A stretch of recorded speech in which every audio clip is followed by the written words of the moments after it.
В Ленск приехали воспитатели из Барнаула. На работу их пригласило руководство одного из частных детских садов. Работать в Якутии выпускницы Барнаульского педагогического колледжа согласились с удовольствием.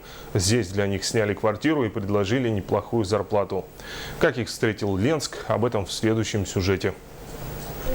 Они прилетели только вчера и уже сегодня отправились на работу. Жительницы Барнаула, 21-летние Диана и Юля, теперь воспитатели Ленского детского сада. Место работы за 1000 километров от родного дома. Им предложило руководство частного сада «Нинелька». Мы связались с Барнаульским педагогическим колледжем, заключили с ними, можно сказать, договор, предложили, на мой взгляд, выгодные условия для девчонок. И самые смелые приехали к нам. А лично вам это выгодно? То есть зарплата плюс еще жилье оплачивают?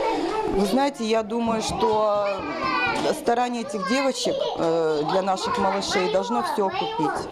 Условия для молодого специалиста действительно выгодные. Квартира, стаж, хорошая по барнаульским меркам зарплата.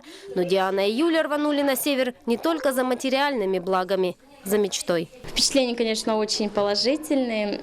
Встретили замечательно, то есть гостеприимные. Все сняли нам квартиру, условия проживания очень хорошие.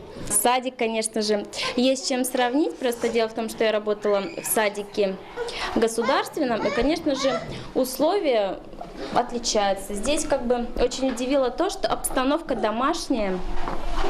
То есть деткам, мне кажется, быстрее адаптируются в домашней обстановке.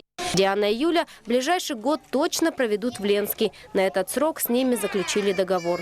Но жизнь, как говорится, переменчива. И, возможно, эти девушки из той огромной армии людей, которые приехали в Ленск на время, а остались навсегда.